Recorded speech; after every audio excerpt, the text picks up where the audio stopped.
the reason they win or the reason they lose. And with that, ladies and gentlemen, welcome to the Land of Dawn for game number 1, match number 1, Aura Fire versus Dewa United.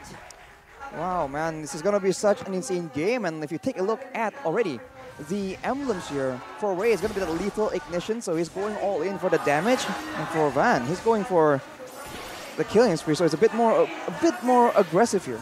Look at this early game from this mid lane. Oh, Sin!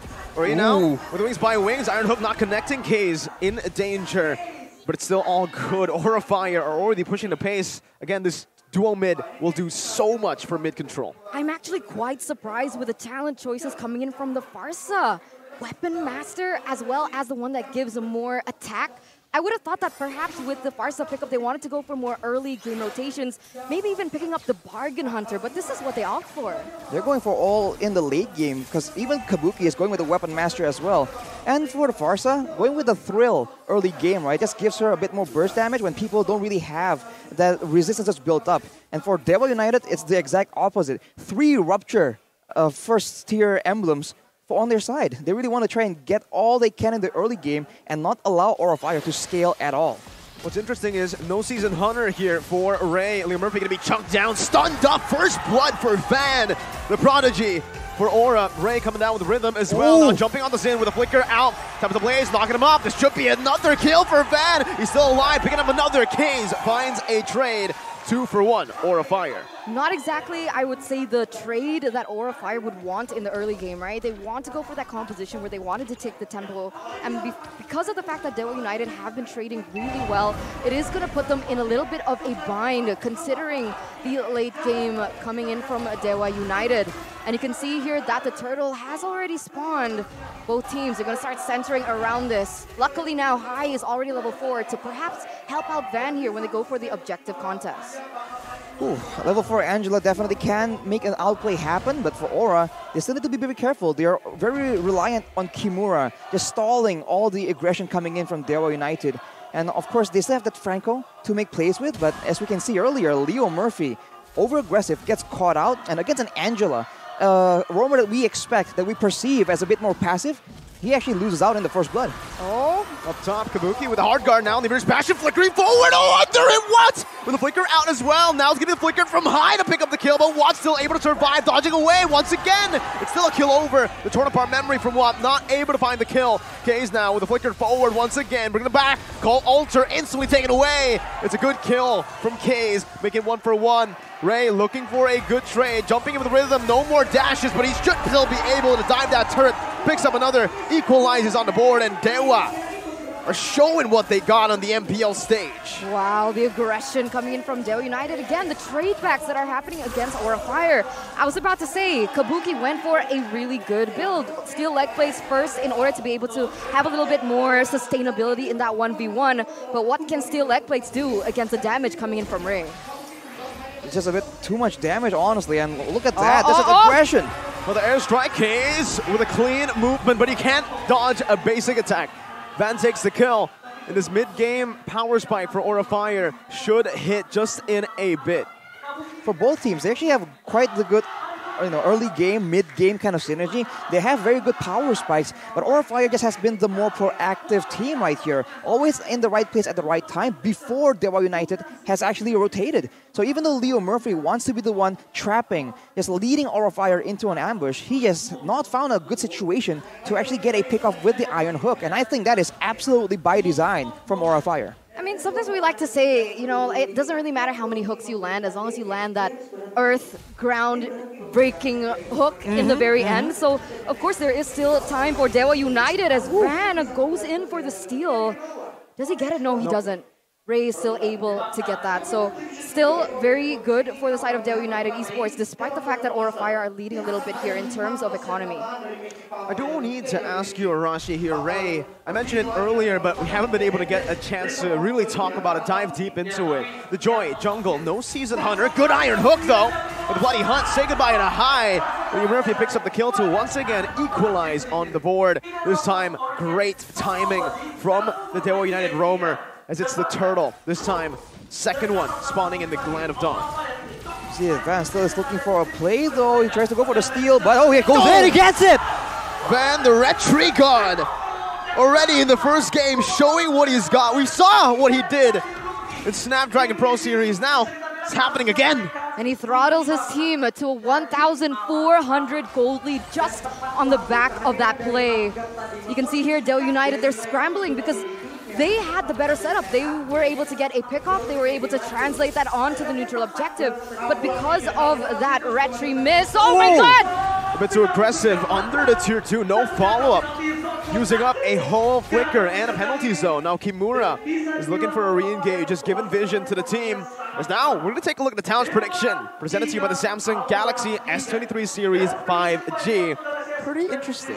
3v3, but let's kind of cross Miracle off the prediction thing. Hey. We don't know if it's a curse or a bless, we'll see. We'll see. It's the convenient. outcome. It's convenient, that's what it is.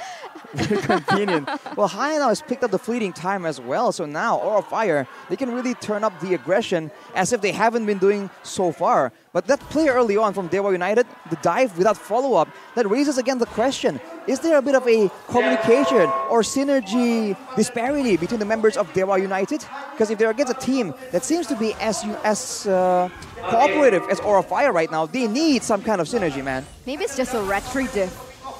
I think it was... And that's something we commonly see from the side of Van. A lot of people have highlighted this player even since last season. I swear, if Van wasn't put into the roster last season, Aura Fire wouldn't have done that well. I think they would have sat on a very long lose streak.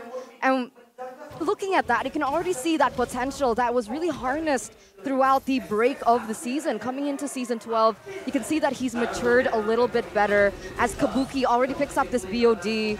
Dewa United Esports, they need to be aware of the damage coming in from this guy. For Aura, they're not using that obnoxious strategy. They're leaving the roamer to just push on the other side because Angela can just join the fight with the hard guard, and this is where the mobility, the macro play from Aura that is so infamous for such a long time is showing itself yet again. Dewa tries to power through and goes for the turtle immediately, trying to force Aura into a fight. No purple buff on Van. He might have to go for it. Oh, it's a good flicker time.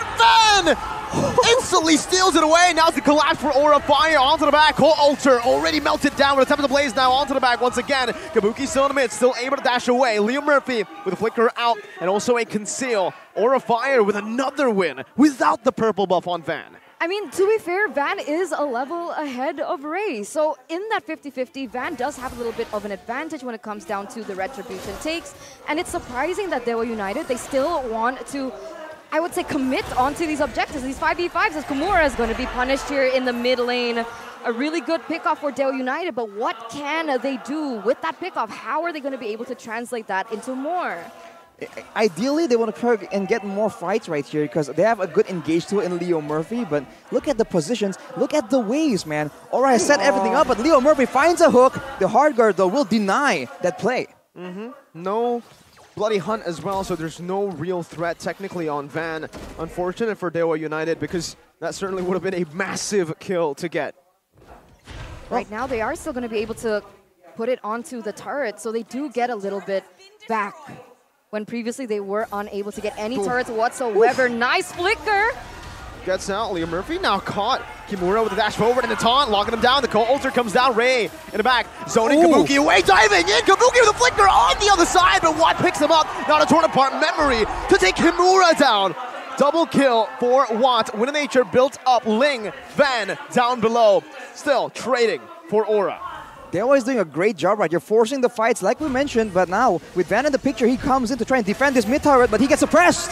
Good bloody hunt. Van now going to be locked down. Van taken now, not even given the chance to use the Tempest of Blades. Beautiful, beautiful plays by Dewa United here, and this is what they need to work on, right? They have a really good pickoff composition. They're starting to utilize it, and they're starting to fight back. Being able to take Van, that leaves them 15 seconds to be able to set up for this Lord First, take it away from Aura Fire, and what was once a 2,000 gold lead by the Indonesian Hydras, it's been taken back. It's going back and forth to Dewa United, and now they have the better setup. Oh, this is dangerous. Dewa United now with a Lord secure on their hands. 3 turtles down. It does not matter if you're able to find those juicy hooks Leo Murphy, really the reason as to how they were able to completely turn this gold lead around. Like I trying to mention, it doesn't matter if you miss all the early game hooks, as long as you land it when it really matters. All that crowd control just completely shuts Van down. And Aurafire playing so objectively, so macro heavy, now they're struggling with the 3 pushing waves due to that Lord. And you know that Dewa United are already looking for an opportunity right here. They've been able to force a fight earlier already without the Lord even in play. Now with all the wave pressure, you can bet that Leo Murphy is on the hunt.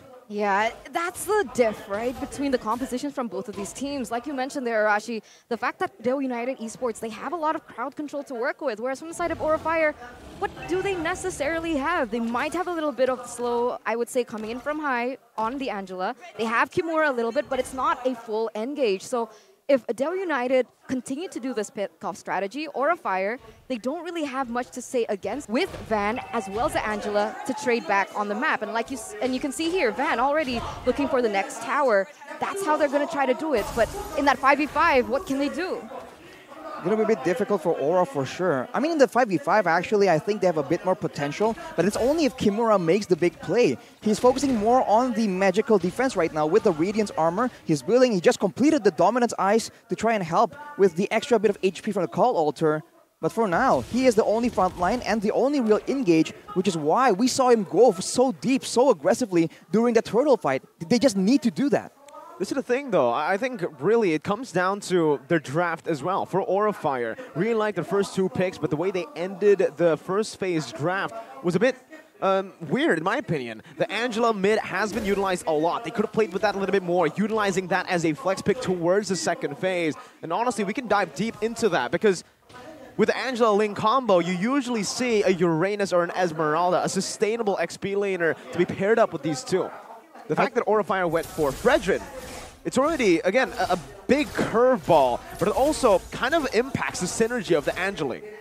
Yeah, I really thought that having a very sustainable, pressure-based EXP laner, this really lends itself so well to this strategy, like you mentioned, Mirko. So the fact that they didn't go with that and instead go for something a bit more brawl-heavy, like a Fredrin, really doesn't really make that much sense. And on top of that, the Fredrin also doesn't have a lot of mobility, so if they send him to try and split push, he can't join fights often, he can't escape from ganks often, so it doesn't really make sense, and he gets hooked in. Beautiful hook from Leo Murphy! Now Van gonna be engaged on. That's the purple buff stolen away. You can say goodbye to the Lord with no purple buff. This Ling will have to dig deep. It's not how you start, it's how you finish. And Leo Murphy is proving that to us on the Franco. Being able to get Kimura out, level out that playing field, making it a 4v5.